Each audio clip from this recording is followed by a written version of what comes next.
Hello everybody, and welcome back to the Tempo Storm Master Series. Today, we'll be playing Miracle Rogue. So the ladder just reset yesterday, or today I guess. So sadly we're not Legend yet, we're just rank 4, but we'll be playing against Legend players. So today I'm going to show you how to play Miracle Rogue at the highest level that you can, and hopefully you can learn a thing or two from this lesson. Alright, we're against Druid. Typically Druids, there's so many different archetypes that they could be playing. Spiteful is not likely to be seen, so Backstab's just not good. Sprint's too slow. It's probably Token, Taunt, or Mally Druid. So Edwin's very good, especially on coin. There's some consideration to keeping Firefly because of Edwin as well, so I'm going to do that. Firefly's not great on its own in this matchup unless you draw Cold Blood though. But with Edwin, it's pretty good. So I'm going to go ahead and keep that. So Token's a pretty bad matchup for us. Taunt's not horrible. It just depends how much ramp they draw. Typically in this matchup, you're looking for your snowballing cards. So you're looking for Faldori Strider, Edwin Van Cleef on coin. Even off coin, you probably keep it. Also, Hench Clan Thug. These are the most powerful cards in this matchup. Okay, he Wild Growth. So turn 4, it's probably Oaken Summons. We can make it 4-4 Edwin. It's not great though. I'm just gonna Dagger. We're not gonna punch because there's no reason. The 1 damage doesn't matter. And we might need Dagger to trade off some minions later. Greedy Sprite. Okay. Typically you see Greedy Sprite in Taunt Druid or Big Druid. You don't see it much in Mally. So we're gonna go in on the Edwin to make a 6-6. I don't want to kill this, but leaving it up plays into like Wrath and Swipe and stuff, so it really sucks giving him the mana ramp. But I want to keep Edwin alive as long as I can. I just need to keep pressuring him the early turns, especially while we don't know what archetype he is. It's really important that we just pressure. This man's hand was insane. Oh, he drew with a Nourish. Interesting. I'm not sure I would have done that. I obviously don't know the content of his hands, but his hand. Okay, so we can't Minstrel this turn. It's pretty good next turn. Alright, let's just Shiv. Draw a card. That's pretty bad. So everything goes face. We can just Redagger. Justice is mine. Pretty simple turn so far. He's a lot of cards though. It's pretty likely he has resources to remove this. That's probably why he Nourished, right? His hand was probably okay. He's another card that he kept in the mulligan. Probably just looking for a way to get rid of Van Cleef.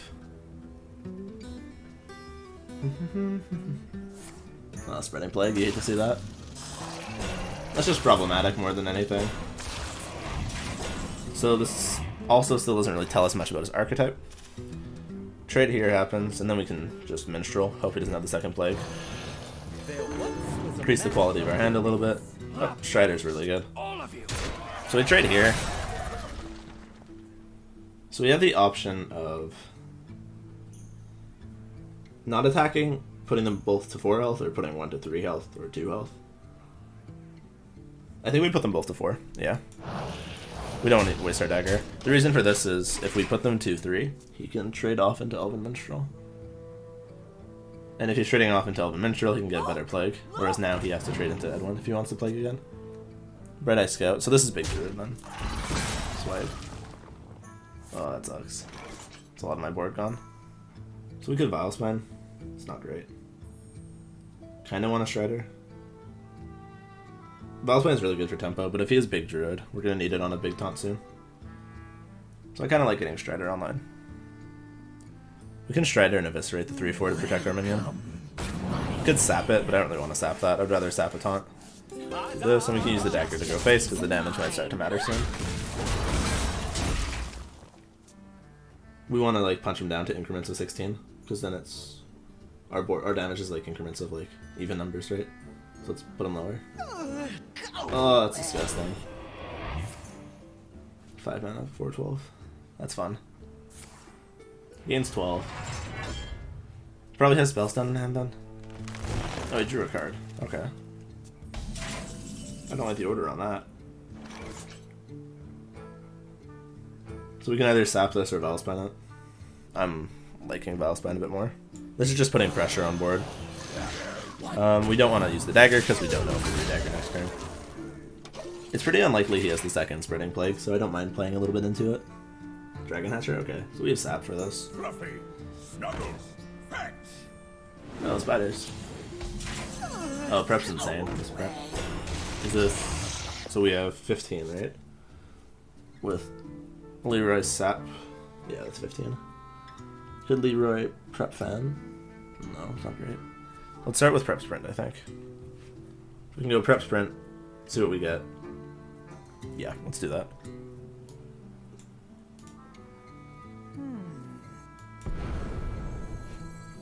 Another spider, nice. Burst rate's always good. Another spider, okay. That was fine. Double sap. Ooh. It's really good. Okay. So we can sap the 412. This goes face always. Yeah, and we're gonna backstab the Dragon Hatcher and trade in our 1-2 and our dagger for this. So the reason we're making the trade that we are here is now if he does have Spreading Plague, we can just Phantom Knives and trade everything in. And we get, whereas if we left up the Flame Elemental and he's Spreading Plagues, he gets an extra 1-5, and we don't really want him to do that. We're just playing around his outs.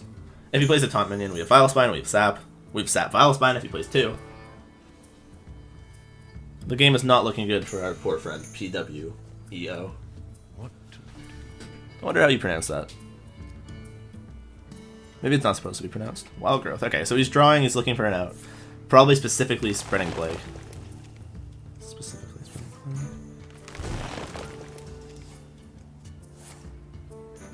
Branching Paths, he's just trying to out-armor me. Can't really do that.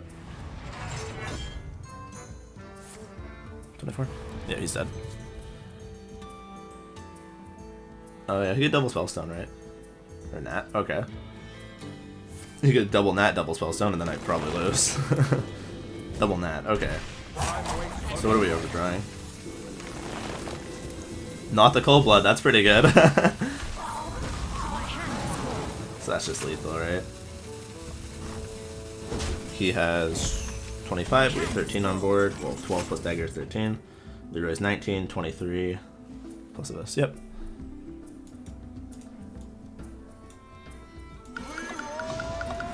Alright. It's a good first game.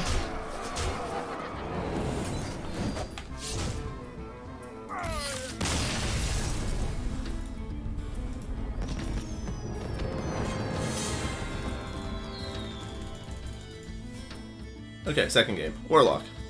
Warlock's an interesting matchup. As long as he doesn't, like, have a great hand, the matchup's pretty good, typically. Henchland Thug's really good. Leroy's not very good. Obviously, Leroy has, like, the highest win rate in the matchup when you play it. That's because you play it to kill them. Cold Blood's really good, but we don't have a 1-drop, and we don't have coin, so I'm actually going to mull it. When you're against Q-Block, if you're able to, like, stick a comboed Cold Blood on Argent Squire, Firefly, Dire Maul, it's a lot of damage. You don't run Dire Maul in this deck, this is an Odd-Rogue. You don't have Argent Squire, actually, this is an Odd-Rogue. Never mind. But if you can stick it on Firefly, the point still stands. It usually hits repeatedly until about turn 4, when they can Spellstone or Hellfire it. He's playing Even Lock, though, which it's still pretty good against, but they have cards like Plated Beetle that can contest the board. So our hand is pretty simple here. We're going to Dagger on 2. On turn 3, we'll Hench Clan Thug. Turn 4, we'll Fel'Dorei Strider. It's a pretty simple curve, but we want to amp up our Hench Clan Thug and make it a 4-4 as soon as possible. Just keep it revving up every turn. And Fel'Dorei Strider just gets the spiders in deck and gives us a lot more pressure. And the threat of drawing spiders every turn. We got the Cold Blood back.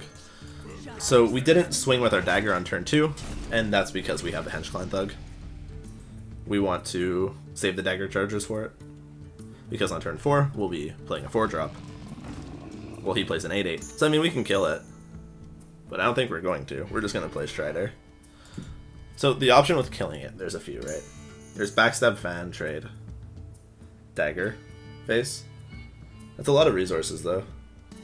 There's not many, like, punishes for leaving it up, right? Like, he gets a free trade, but we're not investing the resources to kill his guy. The downside is, if he drakes, it's just so much pressure, but killing it doesn't change that. We're not playing against Q-Block, so Faceless Manipulator is not a real thing. That we like, it's not a card they can run. So we can just go face. Push 6. I could have backstabbed the 8-8, but I'm like, I want to keep it for combo activators, if I can. Ooh, second 8-8. That's pretty bad. coin, probably the 2-3. Vulgar Homunculus. He still trades though. Not that big of a deal. Alright, Questing Adventurer. This is definitely not a board you'd like to be facing at any point. We have a few options, right? So we can try to... We can Dagger, Backstab, Fan, and kill the Giant and the Homunculus. It's not that great. We can try to make a big questing, but it's not that great. So I personally like playing Firefly and Elven Minstrel. The reason for this is, and we're going to take the trade here. The reason we do this is for exactly the card that we drew. We're looking to draw Vilespine. It's pretty likely the 8-3 trades into something. Even if he plays like Hellfire or Defile, the 8-3 does die. It's going face right away. So now having the Vilespine lets us have a way to clear off the 8-8 that's full health. So if he taps and plays Hooked Reaver here, we're not in a great spot. But you can't really play around it. I guess we could have not put the 1 extra damage with our dagger in, like the 2 earlier turns. But the thing is, you're never winning if you do that, right? Okay, so we have a full clear here. Surprisingly enough. What's the best way to do it, though? So we can backstab the 7-7. Make it a 7-5. Cold Blood our 1-2 and trade it in.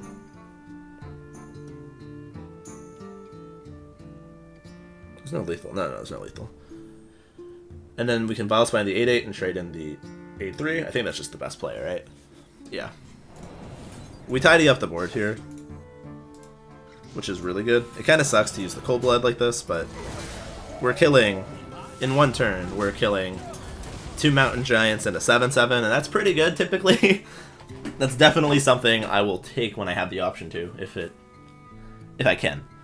We saw by him going face that he's just being as aggressive as he can, which kind of plays into Vilespine and like Sap. If we sapped his 7-7, we could just trade into the 8-3. Then of course he has the 8-8 still, but we're not dead on board. So it's like, well, going aggressive looks nice, it just doesn't really do anything for him. Makes a 4-9 taunt. So drawing a second Vilespine would be really good here. Sadly we don't. There's no real good way to clear this, right? So there's Questing Fan, try to high roll. I don't like that. There's Fan, and then go from there. There's Hench Clan Thug. No, there's really just no good play. I think we have to double Fan. So we're going to start with 1 and see what we get. Cold Blood. Okay, so we would have high rolled. Which feels kind of bad. But obviously you can't do anything about that. I don't like taking a 1 in 21. It's not great. So we can Hench Clan Thug, Cold Blood, trade, or we can Questing. I kind of like the Questing. It plays into Hellfire, but both plays do. And Questing, like, leaves up the threat. Just double trade so he doesn't get a free trade. By developing the Questing, we're kind of telling him that if he doesn't clear this turn, he dies. Because if you leave Questing up on the board, you probably lose, unless you kill me. So his best play would evidently be a combination of Hellfire with a minion. Homunculus plus Spellstone's pretty good. Looks like Spellstone. Healing for 7's a lot. He's not developing anything, he's tapping though. He is kind of low still. I need to draw some spiders. Not a spider. So I definitely like making a dead one here then. Originally, I was looking at going Hench Clan Thug. Fan of Knives, Dagger, just making a 4-4, killing off his 2-4. But drawing Edwin is very nice. So we'll start with Fan of Knives, just make this trade open, take the trade, and just play 2 Fireflies. And the Edwin, Van Cleef. So the reason we're playing the Firefly here, and the Flame Elemental it gives, opposed to the one already sitting in our hand, is obviously he knows if he's paying attention or has a deck tracker open that we have Flame Elemental. But if he forgets or it slips his mind, then we kind of take away the whole hand tracking aspect for him. If he's not paying attention and he forgets we have the Flame Elemental in hand, then we have a card in hand that he doesn't know what it is. But if we play the Flame Elemental from the far left and the Firefly this turn, then he's kind of, if he's paying attention now, he'll notice that we still have another Flame Elemental. So of course it doesn't really matter, it's a very minor thing. It's more relevant in tournaments because people will look away, people will miss little things like that. But at high rankings it can be pretty important. So he Spellbreakers the Edwin, that really sucks. I worked hard on that, man. He just took it away. We really need to draw some spiders. We have what, like 18 cards in deck? So it's about a 15% chance to draw them. He's really afraid of dying, which is understandable. But my hand does not kill him. Let's see, we're gonna have to play the cards that we're given. We want to hold one for combo activators such as Vilespine or Minstrel, but I think we can just play everything else.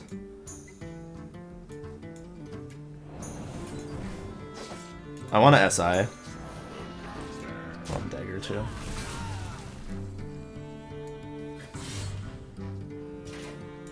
Yep. Ooh, I almost misclicked. We're gonna use our Dagger to kill this because 12 health and 14 health doesn't really change anything against even Warlock. Neither of those are really a breaking point. I guess the breaking points would be 3, 6, 8, 4 are the ones they can kill you from usually. 3 for Hellfire, 6 for double Hellfire, 8 for Zealot double Hellfire, and 4 for Zealot Hellfire or Argent Commander. Okay, so he uses this. So Leroy's lethal. That's not Leroy. So we just have to play the Faldori, we dagger, punch him in the head. We still hold the Flame Elemental because playing it doesn't really do anything. If he can kill this, the 1/2 doesn't change anything. Cold Blood won't be lethal. It'll be 3, 4 damage. But if we draw Vilespine, we're going to be happy that we kept this. We're going to squelch him, so we're probably dead. I mean, it's actually kind of hard to have lethal. That's really hate to see both of these together. This was kind of absurd. So we need Vilespine or else it's bust. One good draw for another. This is why we held the Flame Elemental. We can poke him with the dagger because holding it doesn't change anything. And again, I think we're dead. Argent Commander kills us and Hellfire kills us. But part of me hopes that we're still alive. Rin. You don't see that too often. Shroom Brewer. Yeah. So this one kind of came down to us not drawing the spiders. That does absolutely nothing. I found lethal. We have 6 spiders in deck, which is like a very high % chance to draw even one over the several turns that have passed. And honestly, I think the spider ambushes just changed the game, right? An extra 4/4 to deal with can make or break it. But that matchup's definitely favored. Just look at how strong of an opener our opponent had. So now we queue another Druid. Again, it's really hard to predict the archetype, but typically they're a form of Mally, Taunt, or Token. We're not going to keep any of this. We're looking for our snowballing cards like Strider and Henchclan Thug, as I previously mentioned. Here's hoping it's a different matchup than the one we faced before. Just spice it up a bit. But I don't think we'll see 2 big Druids in a row.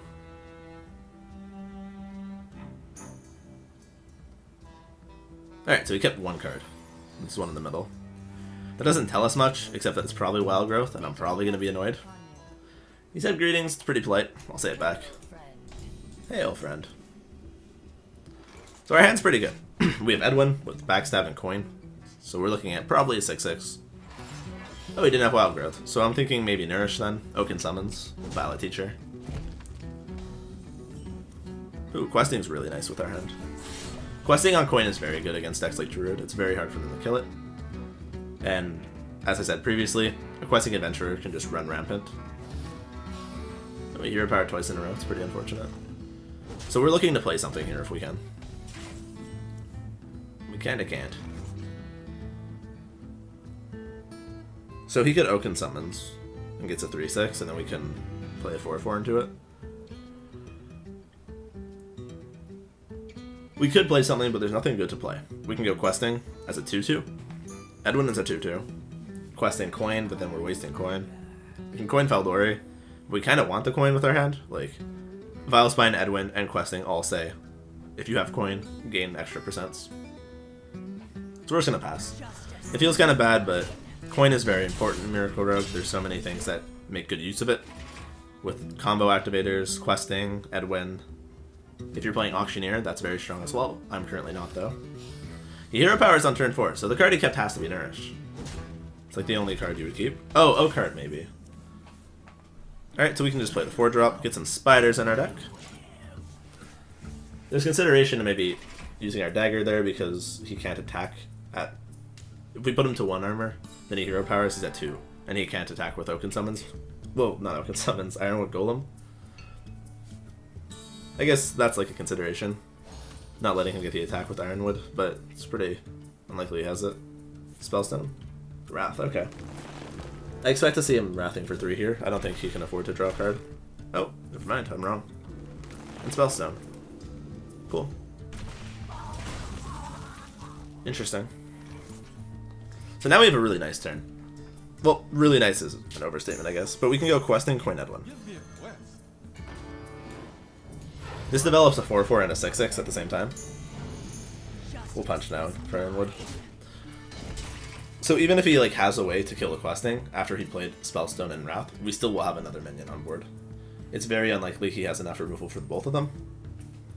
Typically their removal is 2 Spellstones, a Wrath, 2 swipes, and if they're Taunter, they have double Naturalize. Oh, there's the Wild Growth. There's consideration there, obviously, cold-blooding Edwin to making a 5-5, but he would just hero power, so it didn't really matter. A 5-5 questing, I mean. So our hand doesn't do much. Both backstabs unplayable, saps unplayable. So we're going to start with Fan of Knives, see what we get. Sprint. That's really good for next turn if we have to play it. So I just want to cold blood this and hit him for 10. The reason for this is, like, he's played 3 removal spells. Spellstone, Swipe, Wrath. It's very hard for him to kill this now. The only way he can kill it without taking damage is Naturalize or a 6 damage Spellstone. Which I believe it's pretty likely he doesn't have this Spellstone. And if he Naturalizes, we're drawing cards, which we're happy about. I guess Spellbreaker is a thing, but they don't typically run that because they play Oaken summons. Malfurion, okay. So Malfurion tells us he's not playing Taunt Druid. It means he's either playing... Ooh. It means typically he's either playing Token or Big. Or Mally. One of the 3. Alright, so we really want this 10-1 to connect face. The best way to do that is... So Sap Vilespine. This is the only way this can connect, right? Which isn't bad. We're developing a 3-4. We're hitting for 10 plus like 11. And we're, again, telling him that he has to find a way to kill the Edwin. It's pretty good. It sucks that we're using both Vilespine and Sap, but we really don't want to trade Edwin into a 10-1. Knowing that he's not Taunt Druid, sorry, means we don't have to worry about Oakheart. Most likely. And if there's no Oakheart, that means we don't have to save Sap or Vilespine for the onslaught of taunts that come with it. Moonfire. So it is Mally Druid. So that means Spreading Plague is in his arsenal. I guess within his reach would have been a better way to say that. It's in his arsenal of cards. Not sure why the Wild... Oh, he's getting cards out of hand for Ultimate Infestation, of course. Branching Paths. Gain some armor so he doesn't die. Yep, pretty standard. We're not in a great spot now. He plays the 1/5 too. Our opponent very likely has Ultimate Infestation in hand, we know. Valdori's Strider is a good pickup though, because it puts more spiders in our deck. So this turn we want to see about drawing some. We can shift to draw a card. The 1/5, of course, so we can kill it. Didn't draw any. We just trade in and redagger. It's gonna UI our 4/4, which kinda sucks, but... Hey everyone, my name's Luker, and today I'm playing How to Not Draw Spider Ambushes. If you follow this guide, you probably won't win much. So we drew UI. So what this tells us is there's probably still an Ultimate Infestation in hand. We know that because he... Like, the way he played Wild Growth last turn tells us he probably had one in hand. But he played the one off to the top, so it means there's probably still one. So we have Minstrel. Look for Vilespine and stuff. There's not many good cards that we're looking for, though. Sprint pretty much guarantees we're getting spiders, right? Drawing 4 cards with 6 of them in deck is pretty likely. Kind of like Sprint, but what are we doing with the rest of our mana, right? Not much. Just because of that, it's probably better to develop Minstrel. So I could sap the 5/5 Minstrel, it's not great. Kind of want to backstab. Let's backstab the 4/4, because if we get Vilespine, we can just trade here and Vilespine that. I guess it really doesn't matter, but if we don't get it, we can just SI this. Hedge Climb. Alright, so we can just SI 7H at the 4/2. So the one issue is that because he's Mally Druid, we know that he has Spreading Plague. Spreading Plague's kind of scary. We really don't want a bunch of 1/5s that prevent us from doing anything. But I guess the Spreading Plague isn't even great right now. It's just 2 1/5s. I guess we take 2 1/5s. Is he buffing the board's attack? Interesting. And I'm assuming the 7/5 is going face. I can't see someone making this play without hitting face, yeah. This just seems like a I'm pushing play. We drew 1 spider and a prep. Oh, prep sprint's very good. We're gonna start with that every time. We hit some spiders. There's consideration to trading first actually because of the spiders. I should have considered that more. A lot more. Please don't tell me I burned one. Ah. Yeah, so I should have traded first. That was really aggressive of me. I saw the play and I just kind of played it right away. Oh well, it's not a big deal. So I want to fan and eviscerate. This. Let's put it to 4. So I kind of want to backstab too.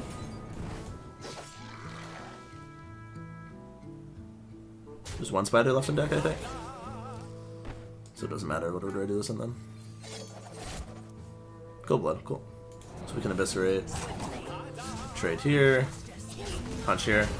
There's a chance we're dead. I'm gonna cold blood the SI7 agent just to push the 4 damage. We're kind of putting him on having second spreading plague. Yeah, so obviously overdrawing the spider was a mistake. I mean, if we attacked first, we couldn't have made... No, we still could have made the same play. So yeah, we should have just attacked first. Ferocious Howl tells us he's probably looking for the spreading plague. Oh, that's swipe. That's not spreading plague. So at least we know he doesn't have spreading plague, right? We played both Fan and Knives, which kind of sucks though, because if he does plague, a bunch of 1/5s live.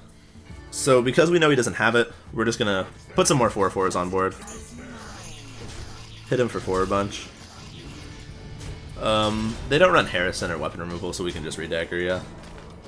Most decks don't run weapon removal, and most of the time if they do, it's not a big deal. But it's still good to consider it. He hasn't played Twig, so I don't think we're ever dead, right? Mally Moonfire's only 6. So yeah, we should be good. We're putting him on the exact same situation as we did last turn. We're just saying, draw Spreading Plague. We know he doesn't have it in hand because he would have always played it last turn.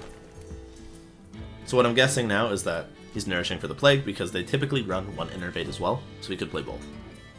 Please don't play both. I'll be very sad. Okay, we're in the clear. Oh no. What are you doing? Stop playing cards, please. Sir, I'm gonna have to ask you to stop. Wrath? Should still have lethal, right? 21? Yes. Yeah, it's just lethal. I can rest now. Alright, so that's that was a good game versus Malagos Druid. It just goes to show how managing your board and repeatedly putting threats on board can just pose like a very large threat against decks like Druid. Obviously, I made the mistake with Spider Ambush, but that's not that big of a deal, realistically. Alright, so thank you for watching the Tempo Storm Master Series, everybody. This is the 2nd edition, and today we brought Miracle Rogue alongside a new microphone. Both were asked for very much in the comments. I'm happy that I could satisfy both of those needs. So Miracle Rogue, just a little overview. I know, as you saw from the games, you probably got a good vibe from it, but you just kind of want to just like slowly develop minions that snowball, such as questing, Hench Clan Thug, play cards like Edwin, and just put pressure on your opponent, and then eventually you get to the point where you're drawing a lot of cards with Sprint, Elven Minstrel, your Spider Ambushes, and you can just kind of kill them from nowhere with cards like Leroy and Cold Blood. It's a pretty standard list. I believe this is the list that was used by Bunnyhoppor at the HGT Summer Championships, the list which he used to qualify for Worlds. One interesting thing to note is instead of running 2 SI7 agents, he chose to run Questing Adventurer in 1 slot and 1 SI. The reason for this is SI is very good against aggro, but Questing also just kind of helps against the slow decks. And even against aggro, playing a Questing, making it a 3-3 or a 4-4, if it goes unanswered, that often just spells out victory for you. Also, another interesting thing is he chose to run 2 sprints over to Gadgets and Auctioneers. Sprints can be a lot more aggressive in the sense that you can prep it out on turn 4, but you also lose the body of Auctioneer, which could honestly be a threat if you play Auctioneer on like turn 6 or 7 and they don't kill it. Well, 4 damage is kind of a lot, and you're also just going to draw more cards. A lot of people tend to play the sprint list, though, because of the synergy it has with Faldori Strider. Being able to go Faldori on 4 into Prep Sprint and just drawing a bunch of spiders is very good. A good way to think about it is Auctioneer playing Preparation and one other spell is drawing 2 cards, whereas Prep Sprint is drawing 4 cards. So it's a pretty good trade-off. Obviously, different lists do different things, but I think this list is currently one of, if not the best lists for ladder and tournament play. So thank you again for watching, everybody. My name, once again, is Luker, and make sure if you have any deck suggestions or things you'd like to see me play in depth at the Legend ranking or near Legend ranking, make sure to comment them below, and every week I'll probably pick one of the most competitive decks that's commented. If the deck is more memey, it's typically not something that I will be focused on, just because I'm trying to show in-depth plays with competitive decks. And while meme decks can be good, they don't really fit that whole attribute, I guess. So thank you, and until next time.